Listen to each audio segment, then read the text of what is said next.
You will hear a number of different recordings, and you will have to answer questions on what you hear.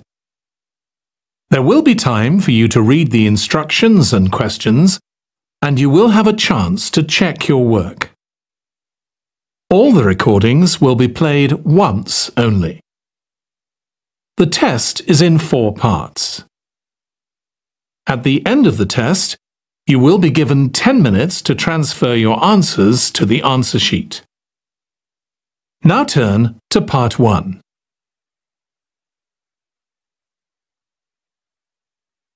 Part 1. Now we shall begin. You should answer the questions as you listen because you will not hear the recording a second time. Look at the registration form. Listen carefully and answer questions 1 to 4. Good morning. Good morning. Can I help you? Yes. Is this where we register for the Beyond 2000 conference? Yes. What's your name and I'll get your conference bag. Well, I haven't actually registered yet. I was told I'd be able to register today, so I hope that's okay. I've just arrived in Melbourne. That should be fine if you're a student. I'll need to take your details though. So, can I have your full name? Yes, sure. It's Melanie Mitchell. Is that M-I-T-C-H-E-L-L? Yes, that's right. And that's Ms., not Miss. OK, fair enough. And what's your address, Melanie? I live in student accommodation at Sydney University, so my address there is Room 66, Women's College, Newtown. OK. And which faculty are you studying in? I'm in the Faculty of Education. I'm doing a Master's in Primary School teaching. Right. And may I see your student card because I need to verify that you're a current student? Yes, sure. Here it is. My number is 994578ED. The woman asks the student some more questions about the conference. Look at questions 5 to 10.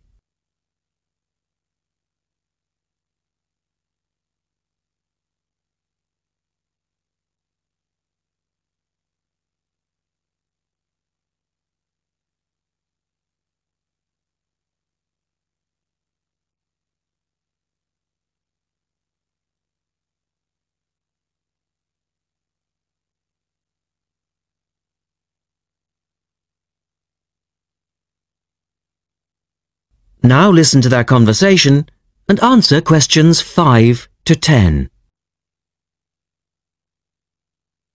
OK. Now, do you want to attend all 3 days?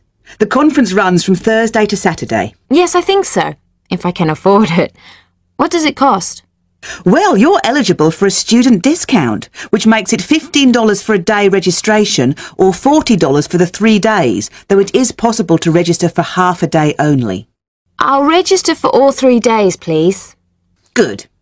Now, will you be requiring accommodation while you're here in Melbourne? Yes, I suppose I will. What's available?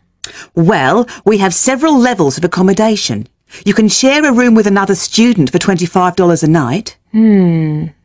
Or you can have your own room but share the bathroom. I believe it's just down the corridor. That's $45. Right. Or you can have a single room with your own bathroom. I don't mind sharing a room. On second thoughts, yes, I do. I'll have my own room, but I'll share the bathroom. Right. Now, the conference fee does not include meals, though you do get tea and coffee in the breaks. Shall I put you down for lunch? That's an extra $10 a day. And there's the conference dinner on Friday night, which is $25. Oh, and what about breakfast? Hang on a minute. It's all starting to sound rather expensive. I'll have the lunch, but not the dinner or breakfast, if that's okay. Perfectly okay. Now, a couple of other things. There are a number of special interest groups organised. They're known as SIGs, and you're asked to nominate your preference. They'll take place on the Friday afternoon and Saturday morning, but they're filling up quickly, which is why you need to nominate now. Right. What are the SIGs? Well, there are 6 altogether. Let's see. On Friday you have a choice between computers in education or teaching reading skills. Or a session on catering for the gifted child. Oh, they all sound interesting. But technology in the classroom is really my area of interest, rather than reading. So I'll go for that. I can probably read up on the gifted child topic myself. Right. And then the Saturday options are a session on cultural differences, or there's music in the primary curriculum, or you could go to the one on gender issues in the classroom. Wow! Can I go to them all? They all sound fascinating. Afraid not. Well, I'm really interested in how boys and girls behave differently, even when they are very young, so I'd better opt for the third session, even though the cultural differences sig is probably really interesting too. Right. And the music option would be interesting. And how would you like to pay? We accept most credit cards or bank cheques, but not personal cheques, I'm afraid. Been caught out too often before. And cash, of course. We never say no to cash. I'll have to put it on my card because I don't have enough cash on me right now. That's fine. Enjoy your time here with us in Melbourne.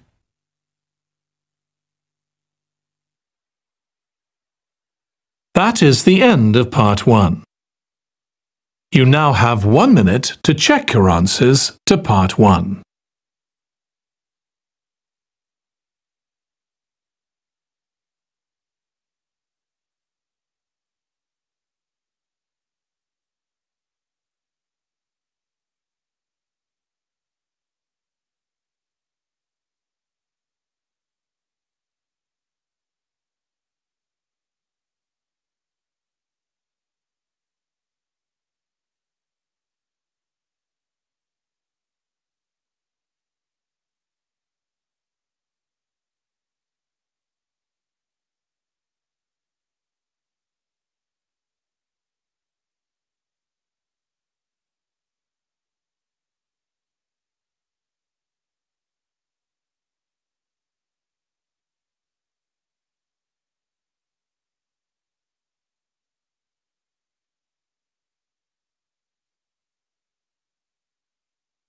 Part 2. You will hear a woman talking about a number of different beaches to a group of tourists. First, look at questions 11 to 20.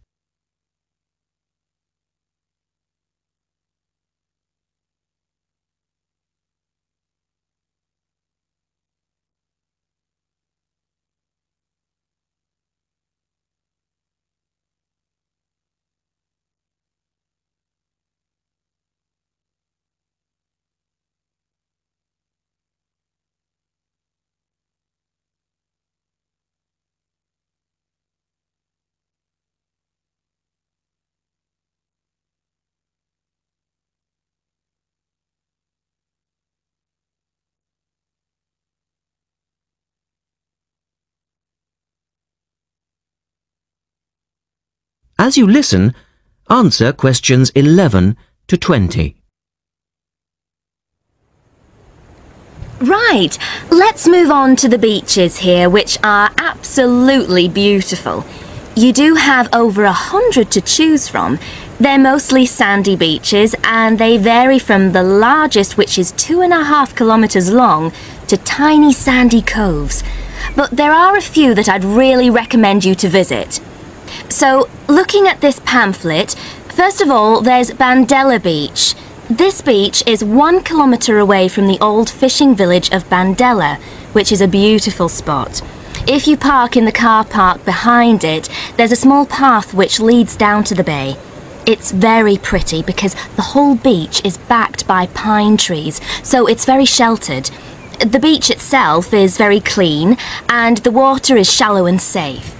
That, together with the soft sand, make it an ideal beach for children and non-swimmers.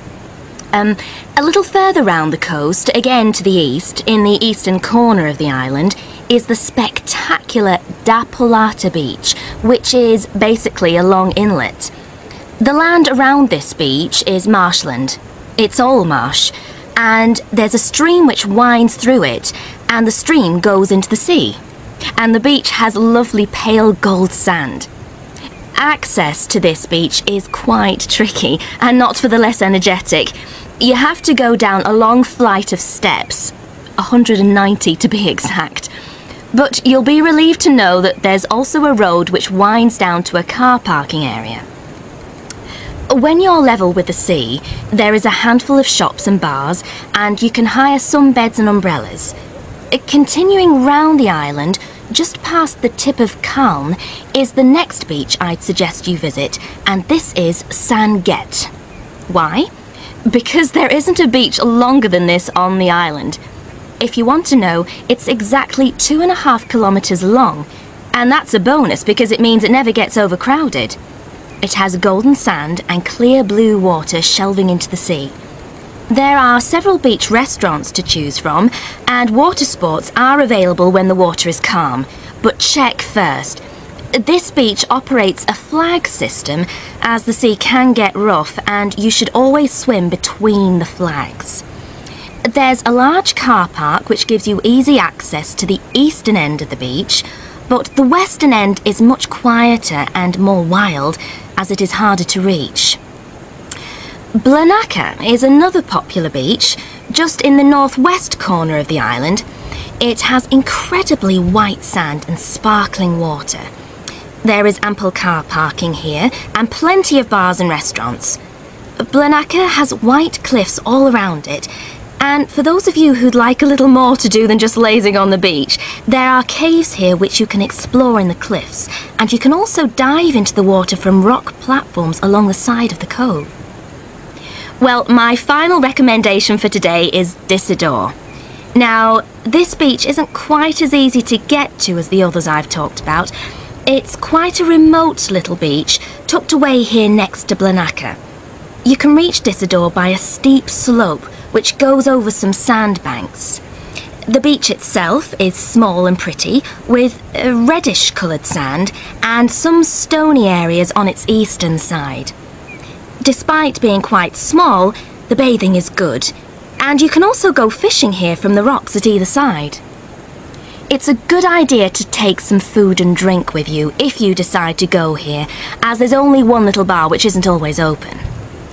So, that should give you plenty of ideas to choose from over the next 2 weeks. And if you have any further questions... That is the end of part 2. You now have 30 seconds to check your answers to part 2.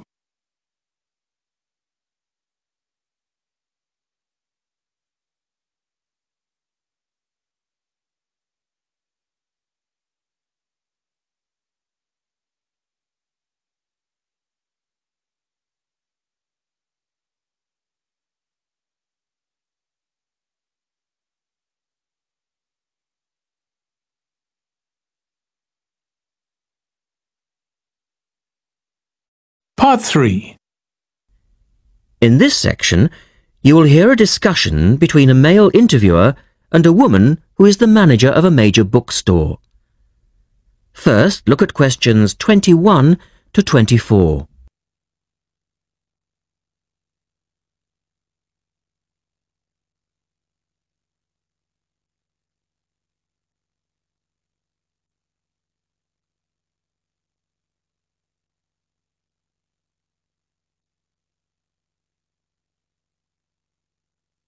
Now listen to their conversation and answer questions 21 to 24.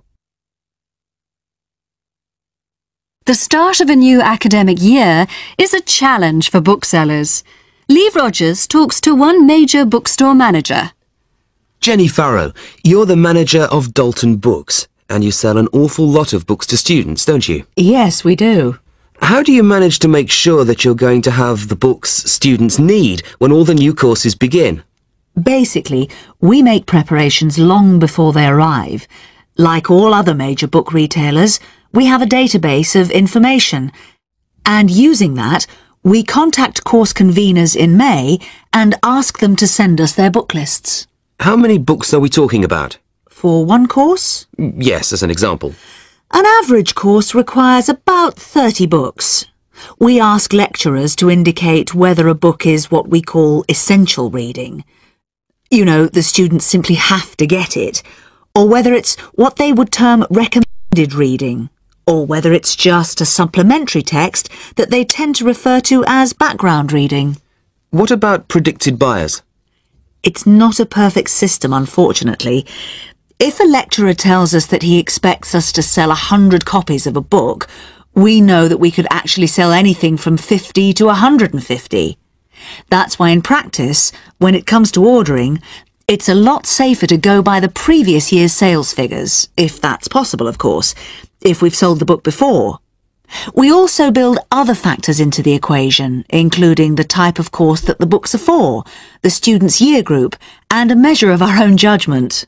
And these criteria make a fairly accurate guide? As accurate as we can be, yes. Look at questions 25 to 30.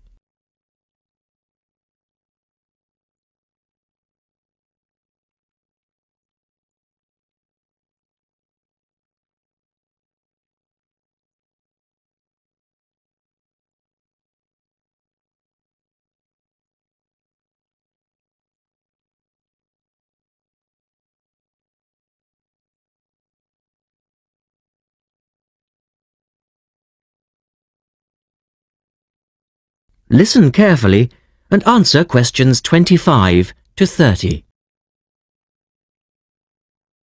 What about the publishers? Do they take an active role in promoting new books? Certainly. The academic and professional publishing market is worth about £700 million a year, so publishers go to some lengths to make sure their books are known. The standard procedure they use is to mail out catalogues to lecturers or colleges and universities. That's been the main form of promotion for years. Now, of course, they can also post details of new or revised works on websites. Some even go so far as writing individual letters to the appropriate lecturers in order to let them know what's coming up.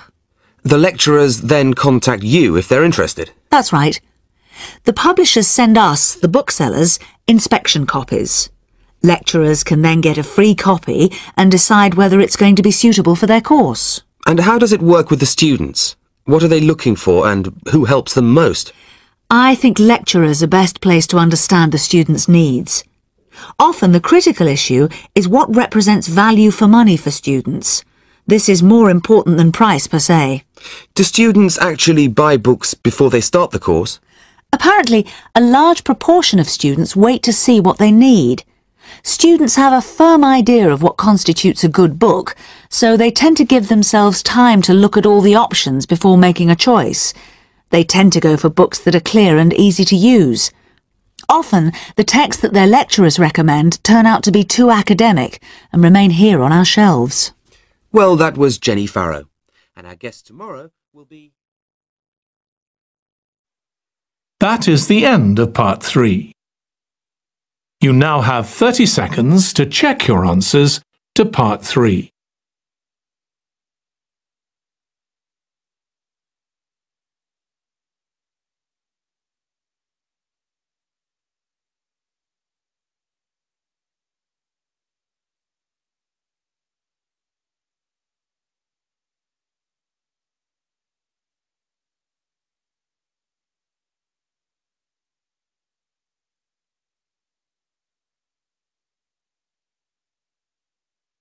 Part 4. You will hear Rebecca Bramwell, an artist and illustrator, giving advice on how to get your first job or commission as an artist. First, you have some time to look at questions 31 to 35.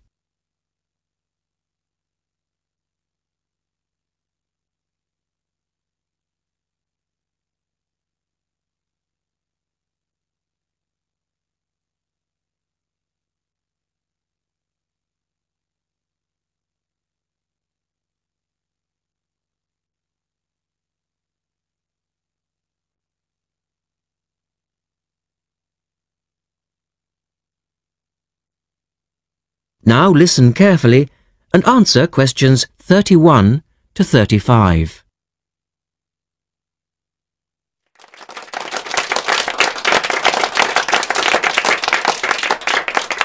I'd like to introduce Rebecca Bramwell, an artist and illustrator who's come along today to talk to you all about getting your first job or commission as an artist.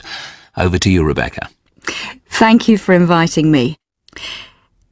I remember when I graduated back in 1983, I was very excited about getting my first commission. My degree was in fine art, and I'd worked long and hard to get it. I was an enthusiastic student, and I never found it difficult to find the incentive to paint. I think as a student you're pushed along by fellow students and tutors, and the driving force is there. However, when you leave college, you find yourself saying things like, "I'll have one more cup of coffee and then I'll sit down to work." I hate to admit it, but I say it myself. Suddenly, it isn't finding the inspiration or getting the right paper that's a problem. It's you. In my view, there are a number of reasons why this happens. It's a real challenge making a decent living as a new artist. You have to find a market for your work. Often you work freelance and need to take samples or portfolios of your work from place to place. These experiences are common to a lot of professional people. But artists also have to bare their souls to the world, in a way. More than anything, they want praise.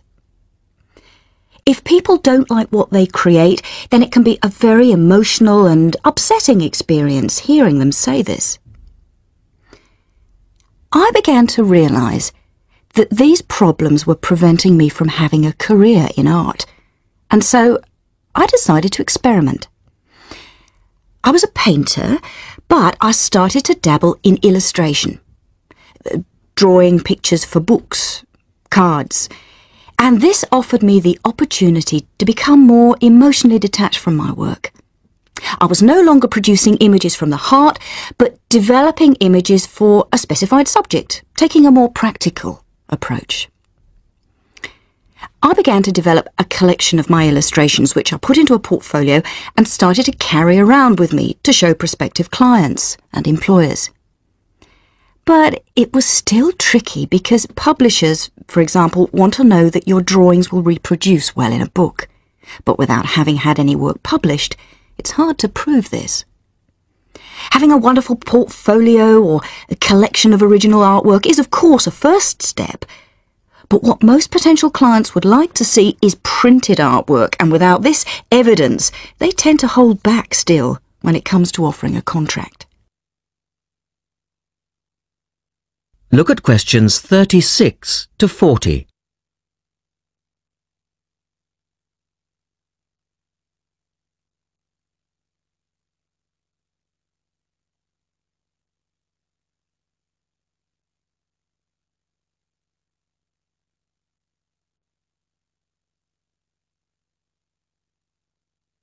Now answer questions 36 to 40. Well, I overcame this problem in two ways. And I suppose this is my advice to you on preparing your portfolio of your best work. The first way was by submitting my work for a competition. And the one I chose was for a horoscope design and was sponsored by a top women's magazine. There are a few of these competitions each year, and they offer new illustrators an opportunity to showcase their work. The other approach I took was to design and print some mock-up pages of a book. In other words, I placed some of my illustrations next to some text in order to demonstrate how my work would look when it was printed. Perhaps I was lucky in that I had taken a degree that provided me with all-round creative skills so that I could vary my style and wasn't limited to a certain technique. Now, I think that is important. The art world and many other creative fields do try to pigeonhole people into snug boxes with an accompanying label. Now, I think you should try to resist this if you feel it happening to you. If you don't, you'll find it difficult to have new work accepted if you try to develop your style at a later stage in your career. Nevertheless, when you start out, and particularly when you're going for an interview, it's important not to confuse people by having a lot of different examples in your portfolio. One remedy for this is to separate your work into distinct categories. In my case, I did this by dividing my design-inspired illustrations from my paintings.